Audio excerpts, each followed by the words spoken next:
السلام علیکم، امید کرتی ہوں آپ سب خیریت سے ہوں گے۔ اللہ تعالیٰ ایسے ہی آپ سب کو اپنے حفظ و امان میں خیریت کے ساتھ خوش و خرم رکھیں۔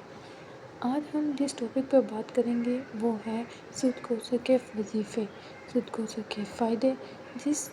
ایسی صورت جو قرآن پاک کی سب سے چھوٹی صورت، جس کی آیات صرف ٹوٹل 3 آیات ہوں، اسے سود کوسر کہتے ہیں۔ سود کوسر کے ویسے تو بہت زیادہ فائدے ہیں اور آپ کو بہت سے زیادہ فائدوں کے بارے میں تو آپ لوگوں کو معلوم ہوگا، اور اس کو کس طرح اور کیسے پڑھتے ہیں یہ بھی آپ نے بہت دفعہ پڑھا ہوگا، لیکن سود کوسر کے اس وظیفے کے بارے میں آج آپ کو پتہ چلے گا، جو کہ بے شمار اپنے اندر نعمتیں، اپنے بے شمار اپنے اندر پوشیدہ راز لے کے ہے، جس کو اگر آپ سنیں گے تو آپ خود حیران رہ جائیں گے۔ سود کوسر کا یہ عمل زندگی میں بے شمار آپ نے کیا ہوگا، لیکن اس عمل کے بارے میں آپ پہلی دفعہ جانیں گے، جو کہ ہے کہ سود کوسر کو 21 مرتبہ پڑھنا ہے، لیکن کس ترتیب سے پڑھنا ہے اس کے بارے میں آج میں آپ کو بتاؤں گی۔ سود کوسر کا یہ عمل شاید اس زندگی میں آپ نے کبھی کیا ہوگا۔ اب اس عمل کو کرنے سے پہلے ہمیں یہ ضرور جاننا ہوگا کہ آخر اس عمل کے فائدے کیا ہیں، کس بات کے لیے، کس وجہ کے لیے ہم اس عمل کو کرنا چاہیے۔ تو یہ ناظرین حاضرین، یہ تمام وجوہات کا اس میں حل موجود ہے۔ آپ کے پاس گھر نہیں ہے، گھر جو کہ ہماری بنیادی ضرورت ہے، آپ کا ذاتی گھر نہیں ہے، آپ اس کو فوراً کریں، انشاءاللہ تعالیٰ آپ کا گھر آپ کا ہو جائے گا۔ کچھ عرصے میں زیادہ ٹائم نہیں لگے گا، لیکن آپ کو گھر آپ کا ضرور ملے گا۔ اور کوئی بڑی رقم کی آپ کو ضرورت ہے، کسی کو کچھ قرض لینا ہوتا ہے، کسی کوئی رقم چاہیے آپ کو کچھ کرنے کے لیے، آپ اس عمل کو ضرور کیجیے گا، انشاءاللہ تعالیٰ آپ اس عمل سے اپنی مشکل سے ضرور نکلیں گے۔ کوئی بیماری ہے، کوئی بڑوں کو، آپ کو یا کسی کو بھی کسی شدید قسم کی بیماری مبتلا ہے جس سے آپ بہت زیادہ پریشان، آپ کی فیملی بہت زیادہ ڈسٹرب ہے، تو اس عمل کو کرنے سے انشاءاللہ تعالیٰ آپ اس بیماری سے نجات پا لیں گے۔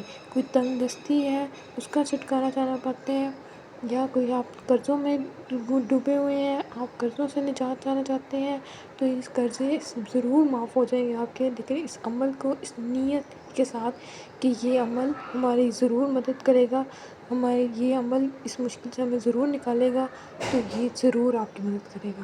اور کوئی بھائی، کوئی بہن جو رشتے کے لیے بہت پریشان ہے، ماں باپ اپنے بچوں کے رشتے کے لیے بہت پریشان ہے، تو اس عمل کو کرنے سے انشاءاللہ تعالیٰ وہ اپنی تمام پریشانیوں سے باہر نکل آئیں گے۔ سب سے بڑھ کر میاں بیوی کا رشتہ، میاں بیوی کے درمیان کوئی نفرت، کوئی قسم کے نا اتفاقی، لڑائی جھگڑے ہو گئے ہیں، کیونکہ یہ رشتہ ایسا رشتہ ہے جس میں قرآن پاک میں سب سے زیادہ مثالیں دی گئی ہیں۔ سب سے پہلا رشتہ جو دنیا میں آیا وہ بھی میاں بیوی کا تھا، حضرت آدم علیہ السلام، حضرت اماں حوا علیہ السلام، ان دونوں کا رشتہ ہے۔ اور شیطان سب سے زیادہ خوش اسی بات سے ہوتا ہے جب وہ میاں بیوی کے درمیان لڑائی کرواتا ہے۔ میری تمام لوگوں سے، تمام دیکھنے والوں سے اپیل ہے، اس رشتے میں اندر نفرت مت پیدا کیجیے، اس رشتے کے اندر محبت پیدا کیجیے، پیار پیدا کیجیے، کیونکہ یہ رشتہ بہت نازک ہوتا ہے، یہ ٹوٹ جاتا ہے۔ باقی کوئی بھی رشتہ 1000 لڑائیوں کے باوجود بھی نہیں ٹوٹتا، لیکن میاں بیوی کا رشتہ ٹوٹ جاتا ہے۔ اسی لیے اس کے اندر جتنا ہو سکے پیار محبت لائیں۔ اس عمل کو کرنے کے بعد اگر میاں بیوی کے درمیان لڑائی جھگڑے ہیں تو وہ انشاءاللہ ختم ہو جائیں گے۔ سود کوسر کا یہ عمل سب چیزوں کو دور کرے گا، آپ کی تمام مشکلات کو، آپ کی تمام پریشانیوں کو جن میں آپ گھرے ہوئے ہیں ضرور دور کرے۔ آپ پاکستان سے ہوں، آپ انڈیا سے ہوں، آپ کہیں سے بھی ہوں، آرام سے سکون سے کسی سکون والی جگہ پر، خاموشی والی جگہ پر بیٹھ کر آرام سے اس عمل کو کیجیے۔ نیت کو اپنے دل میں رکھیے کہ سب چیزوں کو حل کرنے والے ہمارے رب کی ذات ہے، وہی ان تمام مشکلات کو ہمیں اس مشکلات سے نکالے گا، وہی ان مشکلات کو ہم سے دور کرے گا، اور وہی کر سکتے ہیں، کیونکہ کن فیکون جب وہ کہے گا ہو جا تو وہ ہو جائے گا۔ اسی امید کے ساتھ، اسی نیت کے ساتھ اس عمل کا آغاز کرتے ہیں۔ کسی سکون والی جگہ پر آرام سے بیٹھ کر، جہاں کوئی کسی قسم کا شور نہ ہو، خاموشی میں بیٹھ کر اس عمل کو سٹارٹ کریں۔ اعوذ باللہ سے سٹارٹ کریں، بسم اللہ پڑھیں، اور اس کے بعد 7 دفعہ سود کوسر پڑھیں۔ 7 دفعہ سود کوسر پڑھنے کے بعد اس میں ہم ایک دوسرا وظیفہ بھی ایڈ کرتے ہیں تاکہ ہماری تمام مشکلات حل ہو جائیں، کیونکہ یہ اللہ تعالیٰ کا ذکر ہے، یہ اللہ تعالیٰ کی کتاب ہے جو ہمارے نبی کریم صلی اللہ علیہ وسلم پر نازل ہوئی۔ اس کا تو ایک ایک حرف پڑھنے کا ہی اتنا ثواب ہے، تو ہم جب پوری سورت کا وظیفہ کریں گے، نیت کے ساتھ کریں گے، تو اللہ تعالیٰ ہماری مشکلات کو ضرور حل کریں گے، اللہ تعالیٰ ہماری نیت کو ضرور قبول کریں گے، اللہ تعالیٰ ہماری عبادات کو قبول کریں گے۔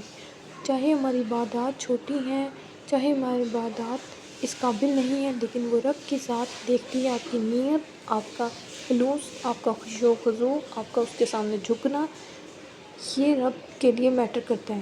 ورنہ عبادت کے لیے کم نہ تھے کروبیاں، یعنی فرشتے، جن و انس،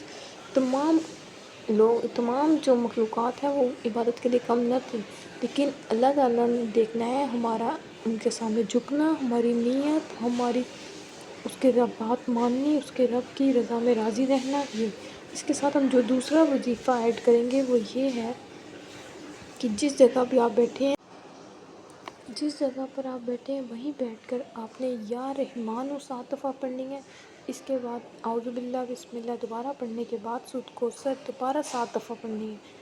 اس طرح یہ سورۃ کوثر 14 دفعہ ہوگی، اور اس کے بعد یا غنیّ پڑھنا ہے 7 دفعہ، اور پھر دوبارہ اینڈ میں سورۃ کوثر 7 دفعہ پڑھنی ہے۔ اس کے ساتھ ہی ہم اپنے وظیفے کا عمل کا اختتام کرتے ہیں۔ آخر میں درود شریف پڑھ کر اپنی نیت جو آپ کے ذہن میں ہے، آپ کی دعا، اس کو اپنے ذہن میں ضرور لازمی یاد رکھیے گا، کیونکہ اس نیت سے، اس دعا سے ہی ہم اپنے حاجات کو پوری کریں گے، اور اس کے بعد اپنے رب سے گڑ گڑا کر معافی مانگ کر دعا قبول کیجیے۔ انشاءاللہ تعالیٰ ہماری دعاؤں کو قبول کریں گے، ضرور قبول کریں گے، اور وہی قبول کر سکتے ہیں، کیونکہ چاہے ہماری عبادات ٹوٹی پھوٹی ہیں، لیکن ہماری نیت نیک ہے، تو اللہ تعالیٰ ہماری عبادات کو ضرور قبول کریں گے، اپنی بارگاہ الہی میں ضرور قبول کریں گے۔ اس کے ساتھ ہی آپ مجھے اجازت دیجیے۔ خدا حافظ، اپنا خیال رکھیے۔